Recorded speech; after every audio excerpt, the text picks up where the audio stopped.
Us today or watching our presentation. Today we are joined by Tracy James here from the Admissions and Recruitment Office. And our overview for today's session will be talking about graduate school. So we'll be looking at options and things we should be considering as we're researching graduate schools, either at Grand Valley or at other institutions, as well as thinking about some different sorts of programs and ways to fund yourself. So lots to cover today. I'm going to hand it over to Tracy to talk to us a little bit more about what we should be thinking about when looking at continuing our education. Great. Thank you so much, Anna, and thank you for the invite to be here today to talk more about graduate school. Again, my name is Tracy James Hare. I am one of the associate directors in the Admissions and Recruitment Office. I am a Grand Valley alum from many, many years ago, otherwise known as, of course, a Laker for a lifetime, a proud Laker alum. I am a longtime staff member in the Admissions and Recruitment Office. And I'm also a Grand Valley parent. So I have a son who is a student here, a senior majoring in cybersecurity. So that's just a little bit about me. And today's presentation is going to be a bit more general in nature. I'll certainly be using Grand Valley references and examples, but please know that after today's presentation, if you have specific questions, we can absolutely have follow-up conversations, or I'd be happy to put you in touch with people in particular programs if that's helpful. So with that said, I am going to jump right in with the more formal part of the presentation today, but it's titled, Is Graduate School Right for Me? So hopefully this will just sort of get you thinking about whether or not graduate school is a good option for you. So our overall agenda is that we are going to talk about the process of finding or identifying the graduate school that is right for you, of course. We're going to also talk about how to determine if a particular graduate school or institution is the right fit for you. We are going to talk about funding for your graduate education, which is always a really, really important topic. And then, of course, how to apply for graduate studies and how might that be different than when you applied for your undergraduate studies. So those are the main topics that I will cover today. All right, so what is graduate school or graduate studies, graduate education? It is going to be a continuation of college above and beyond your four-year bachelor's degree. And there are different sort of levels or categories of graduate studies. So the next couple of slides are going to provide an overview of different terms and definitions that you may or may not already be familiar with. But of course, if you continue your education beyond your bachelor's degree, you will likely be pursuing what's called a master's degree. And Grand Valley in particular has a number of master's degree programs, but these really provide specialized preparation in a particular field of study. Oftentimes, master's degree programs will require you to take many master's level courses. And then many of these programs at the end of your coursework will oftentimes give you the option of completing either a thesis and or a major project.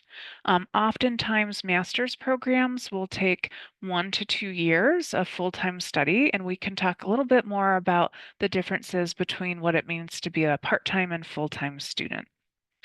There's also something called professional master's programs, which Grand Valley also has. And this is where you start to see some acronyms. So the MBA would stand for a Master of Business Administration, whereas an MSW is a Master of Social Work. These tend to be more practice-based, so oftentimes you may be required to earn a professional master's degree to work in a particular field of study, or perhaps you may need to earn that professional master's degree for career advancement. And one of the differences is that the professional master's degree programs tend to be a little bit more practice-based. And as I said, you may be required to earn something like this to continue on in your desired field of study or career path. And again, oftentimes they are typically 1 to 2 years of study, although some programs could be as long as 3 years. So, kind of continuing on, there's also another category called doctorate or doctoral programs.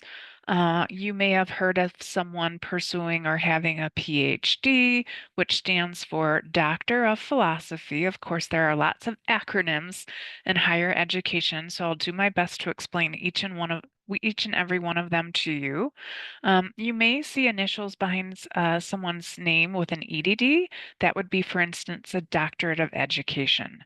Oftentimes, someone will pursue a doctoral program because they may want to become a faculty or a professor. However, it would also prepare you to potentially become a researcher and can be applied toward a number of different careers. At the doctoral level, these programs are definitely more focused on research and or teaching, and they are also usually longer in length. So they can be 3, 4, or more years, again, depending on whether you are a part-time or full-time student. And typically at the end, you have a major project or dissertation that you prepare and oftentimes need to sort of present your dissertation and even defend it in a public setting.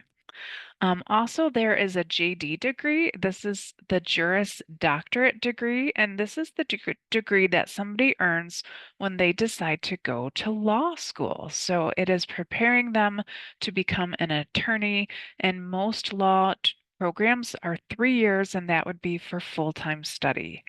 And then finally, last but not least, an MD is a doctor of medicine. So this is the pathway that someone would go on if they want to become a medical doctor. And this can be a longer journey. It can take, on average, about 7 years, typically 4 years of academic studies and 3 years of residency. So you please don't feel like you need to memorize any of this, but hopefully it's just maybe better explaining some terms that perhaps you've heard of. And so I guess I'll change things up a little bit and just ask you to do a little bit of self-reflection. And obviously, there was a reason why you signed up for today's session, or perhaps a reason you're watching it after it's been recorded. And so I would just encourage you to do a little bit of self-reflection if you've not done so already. Oftentimes, when I meet with students who are thinking about pursuing a graduate degree, it's oftentimes for a particular reason.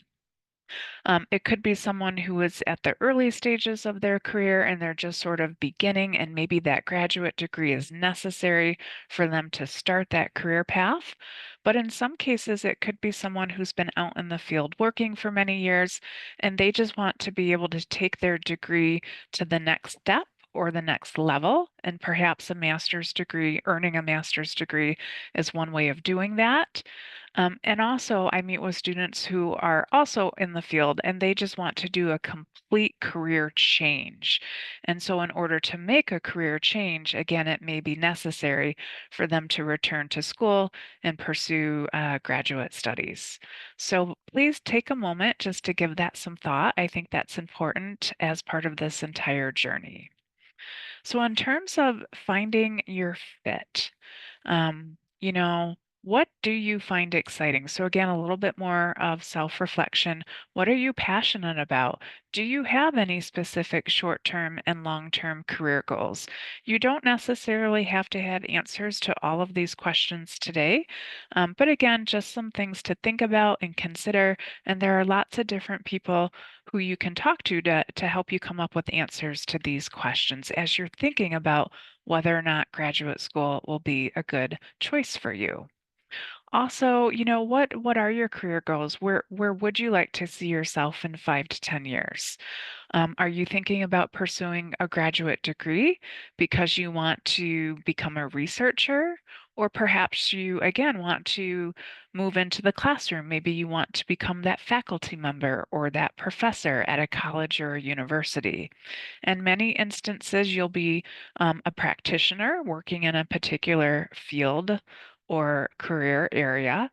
And in some cases, I meet with students who know they are interested in pursuing graduate studies, and they're just not exactly sure which graduate program they want to pursue.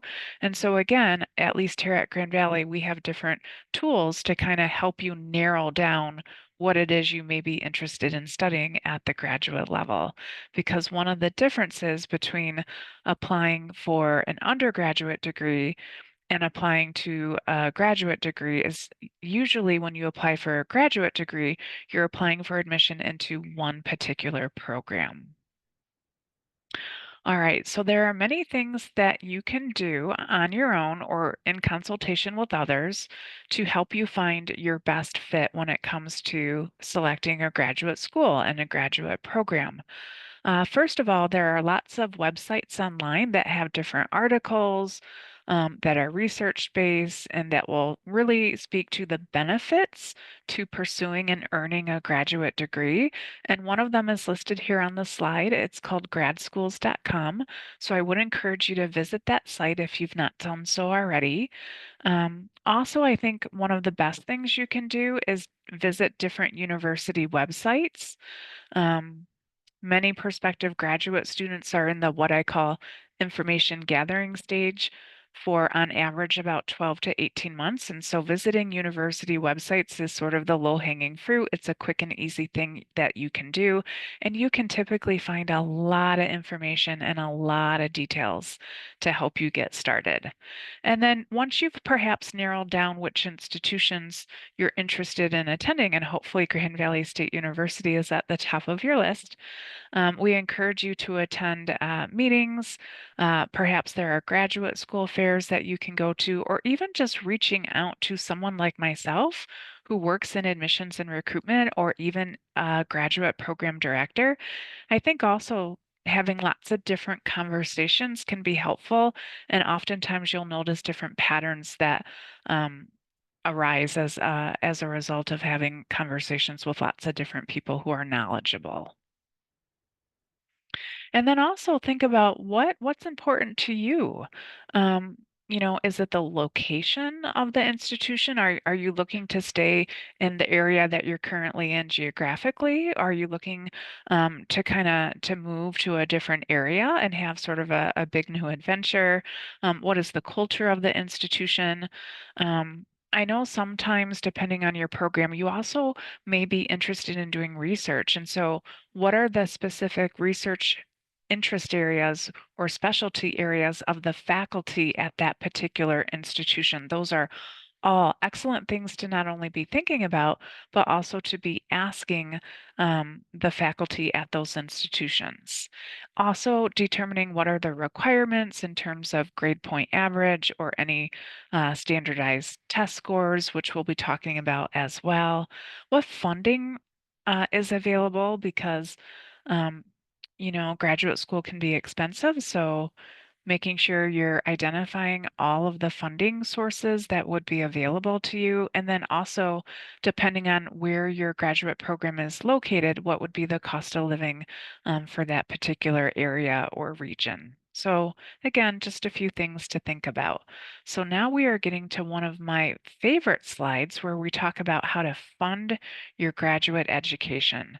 So please know that many institutions, including Grand Valley, will have scholarship opportunities available for both undergraduate and graduate students.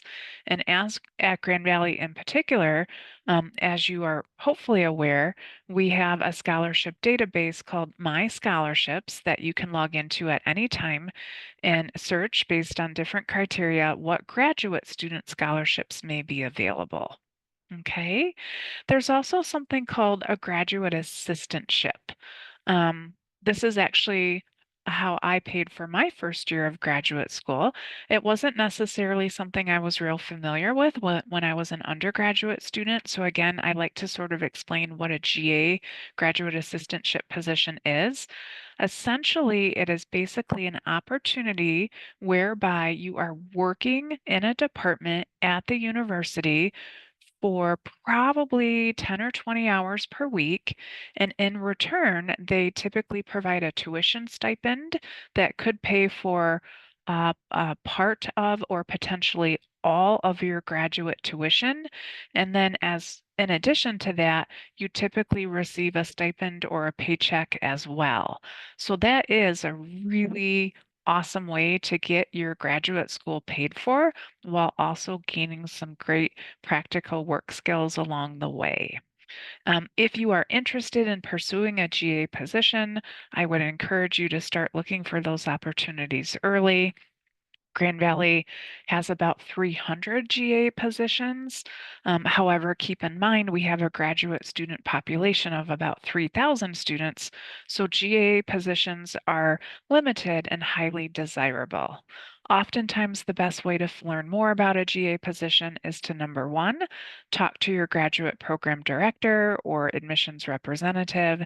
And number two, oftentimes you may be able to visit the university's graduate school website, at least here at Grand Valley, that's where we would list all of those GA job openings. Okay, so that's a really great way to help get graduate school paid for.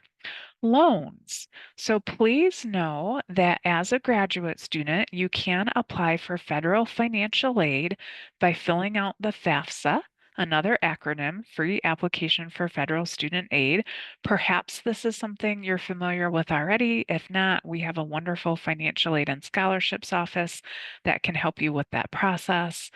Um, but as a result of the FAFSA, you would likely, as a graduate student, be eligible for some loans, and then you'll need to determine whether or not you want to accept the loan or decline the loan. Also, another bucket of potential funding could include any personal funds that you may have. And then finally, for any graduate student who is also working, I would definitely advise you to check with your employer, either human resources or benefits office, to see if perhaps they offer tuition assistance, because many companies do. And so that's yet another great way to help get your graduate school paid for if you are planning to work while also pursuing your graduate degree. One tip, though, that I'll share is please be sure to find out what all of the details are surrounding any tuition assistance that your employer may provide, because there could be limitations in terms of dollar amounts. I'm also thinking of an example of a friend of mine who did a graduate program at Grand Valley, and his employer helped him pay for his graduate education, which was terrific. But in one class, he struggled and earned a B minus, and he kind of learned the hard way that his employer only paid the tuition if he earned a B or higher in each and every class. Ultimately, he earned his MBA from Grand Valley, and he's a great success story. But again, just an example to make sure you understand all of the expectations if your employer does support you in your graduate education journey. All right. So, one of the very first things that you'll actually do when you have uh, decided which graduate school and program you'd like to pursue is to apply for graduate admission. And so, we're going to talk just sort of generally here and then more specifically as we go throughout the presentation. But please know that graduate application requirements will vary depending on the type of program that you are applying to. Some of the more standard application requirements, however, could include anything from an essay or personal statement to submitting recommendation letters, as well as submitting official transcripts, possibly a resume. There could even be an interview process. Also, please know that some graduate programs may require that you submit a standardized test score. So again, lots of acronyms. So the GRE is the graduate record exam. And I would just compare this to, for instance, if you ever had to take perhaps the ACT or SAT when you were in high school. So it's going to be a very similar concept. The GMAT is very specific to graduate business programs. That would be the graduate management admissions test. The MCAT is typically required by medical schools. That is the medical college admissions test. And then you may have guessed it, the LSAT is required by law schools, and that is the law school admissions test. All right. And again, not only will application requirements vary, but application deadlines will vary as well. So, for instance, here at Grand Valley, we have some graduate programs that will have application deadlines as early as September or October for the following academic year, whereas other graduate programs may allow students to apply right up until June or July for that coming fall semester. So it can vary quite a bit. I feel like I'll be saying that a lot. It can vary. If your graduate program does require you to submit an essay or personal statement, oftentimes they will ask you to talk about your educational background, as well as why you're interested in pursuing a particular program, as well as that particular institution. In terms of letters of recommendation, um, I would recommend that you ask people who are best able to speak to your ability to study at the graduate level successfully. That could include current or former professors, but it could also include a colleague, a mentor, a coworker, a supervisor. I've had a graduate student ask me if they could ask someone from their church, and I think absolutely it makes sense if that is someone who, again, can speak to your ability to study at the graduate level successfully. I know it kind of goes without saying, but I don't generally recommend asking a family member to provide a recommendation for you. Also, I would encourage you to ask your recommenders in advance if this is something that they're willing to do for you, because number one, I think it's just a polite and courteous thing to do. And number two, your recommenders will be well positioned and prepared to provide that recommendation instead of perhaps being caught off guard or surprised when they receive a recommendation request come through. Okay. All right. So when you apply, graduate programs are typically looking at a number of factors when they are reviewing applications. Again, I'll use another Grand Valley example, but I know all of our graduate programs generally like to see an undergraduate cumulative or overall grade point average of a 3.0 or higher based on a 4.0 grading scale. Some of our graduate programs like to see GPAs um, a little bit higher than that. And then in some cases, the student might fall just below that. And so, if that were the case, I would suggest having a conversation with someone in the graduate program. If you are currently a student, we obviously encourage you to take advantage of any academic support programs or resources that may be available to you, such as a writing center or the speech lab or the statistical consulting center. Institutions fortunately have a lot of resources built in to help you be as successful as you can be. I mentioned earlier some of the standardized exams that you may be required to take and submit scores. If so, please know that there are lots of resources online as well as probably available within your institution that you can tap into to help you be successful. I will admit that I've been working in admissions and recruitment for a very long time, and I have not met a ton of students who are genuinely super excited about standardized testing. Again, here at Grand Valley, not very many of our graduate programs require standardized testing, but a few of them do. And then last but not least, for some of our international student applicants, if their primary language is not English, depending on the country in which they reside, they may be required to submit official English language proficiency scores. So just be aware of that as well. So, how do you prepare for this application process? Well, again, if you are currently an undergraduate student, there are things that either hopefully you've been doing already or that you'll be doing as you get ready to graduate. But certainly participating in undergraduate research and presentations, um, participating in conferences, whether they be local, regional, or national conferences that hopefully are related to your major, of course, being involved, whether it's through student life, student organizations, volunteering, mentoring, teaching, working part-time. Of course, just trying to have that well-rounded application is always going to be a terrific thing that graduate programs like to see, particularly if you are also perhaps able to hold a leadership position. I always just say, like, try to have a well-rounded resume, which gives you so much to talk about in a potential interview setting and will help round out your resume as well. All right, so we are down to the last slide. So just to sort of recap what we've been talking about, this session is hopefully helping you to think about your future career path and whether or not that will include a graduate degree program. There are lots of things you can be doing while you are still an undergraduate student. One of them being research your programs of interest. And I think a great starting point is by visiting university websites, including the GVSU website.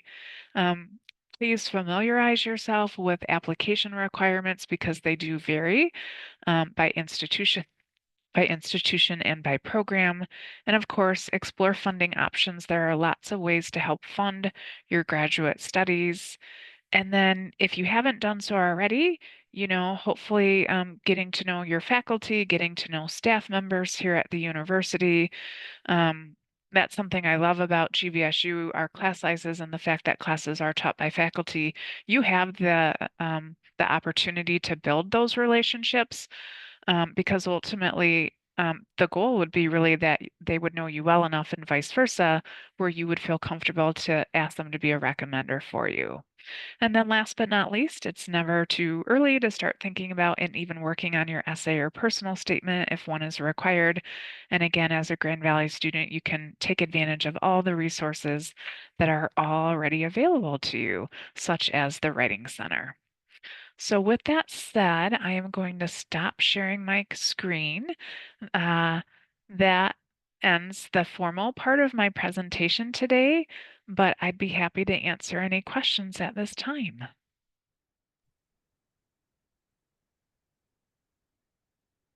One that I've heard students ask me before, and I'm interested in your perspective. So, if you're looking at a couple different institutions to attend grad school, sometimes very similar programs can have different cognates or those letters after the name. So, for example, maybe one school will offer a program as a Master's of Ed, but another's would be a Master's of Art of Teaching.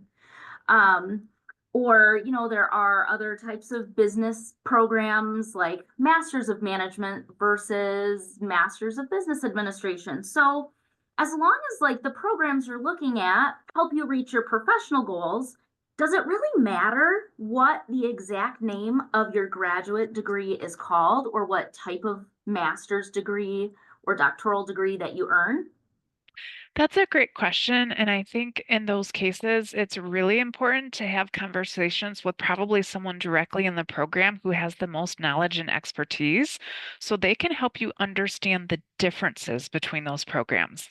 And ultimately, you are correct. They have very similar names or titles or what have you, but there are probably going to be some slight nuances between the two. And so that's where I would think you would want to look very closely at course requirements, number of credits completed to complete the program, as well as what we call culminating experience. So, what will be the expectation at the end of the program? Will it be a major project? Will it be a thesis?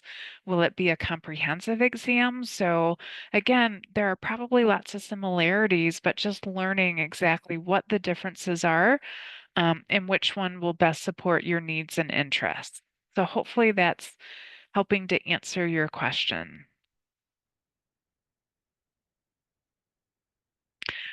If it's all right, I also just wanted to talk briefly about the difference between being like a part-time and a full-time student, because I know that that can be very different. Typically, as an undergraduate student, you're considered a full-time student if you're taking 12 or more credits a semester, which is usually 4 or 5 classes.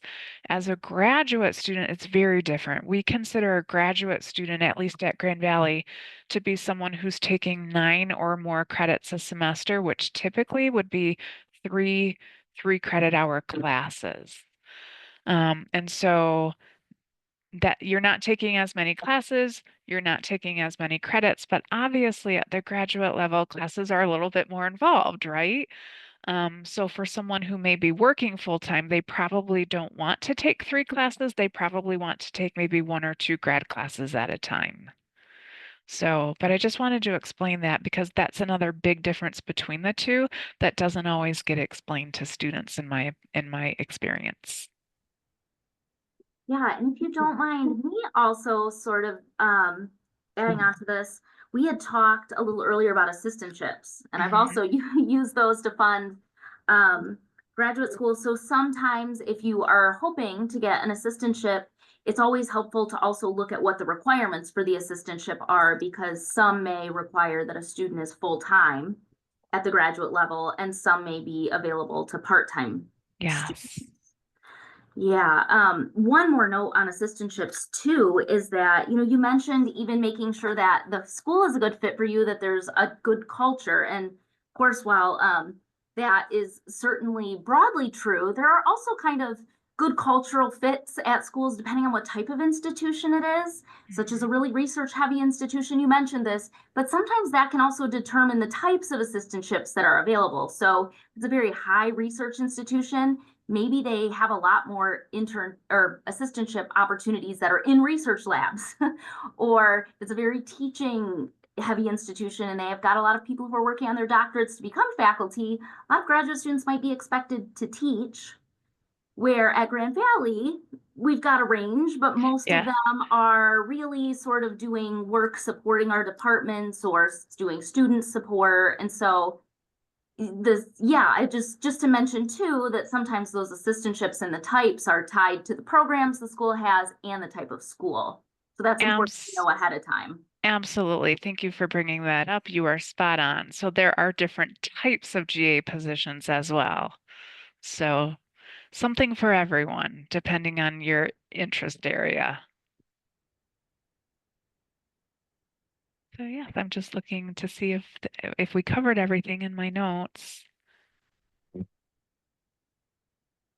I guess I would just also add that the Admissions and Recruitment Office at Grand Valley State University does offer a number of workshops if those are of interest to you. So, for instance, if you decide that you would like to pursue a graduate degree specifically at Grand Valley, I host graduate application workshops that really outline each step of the process. We actually go through our online graduate application. We also have virtual information sessions that will talk more about, what it looks like and means to be a graduate student at Grand Valley. And then should you apply and get admitted, we offer next step sessions as well. So, sort of outlining all the different things you need to do even after you're admitted, including attending new graduate student orientation. So very similar to your undergraduate journey. Please know that there are lots of people and resources to help you along the way. So you don't have to have it all figured out on your own. That's why people like me and the rest of our graduate recruiters exist, not only here at Grand Valley, but other institutions as well. Great. Well, if there are no other questions, I will just also remind you that in addition to all of the great resources available to us through the admissions office, and again, we had an overview of that, just a reminder that your academic advisor can also help you prepare for graduate school too. So once you start doing research and as you discover what are the prerequisites, what sort of other things outside of class will I have to do for part of this application, or perhaps you are trying to integrate very specific prerequisite courses, things like that. Your advisor can also help you sort of think through this and make sure that we are strengthening your application as much as we can on the academic side. So yes, thanks so much for joining us. Thanks for being a part of the team that supports our current adult degree completion students, and especially those that are hoping to go to graduate school when they finish. My pleasure. Again, thank you so much for the opportunity. This was fun.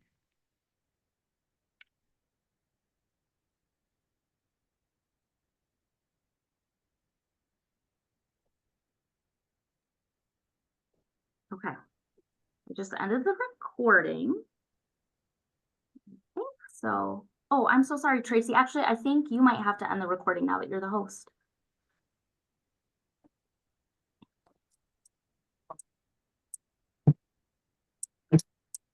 In a quarter mile, turn right on the state southwest. Just looking for. Oh, here we go.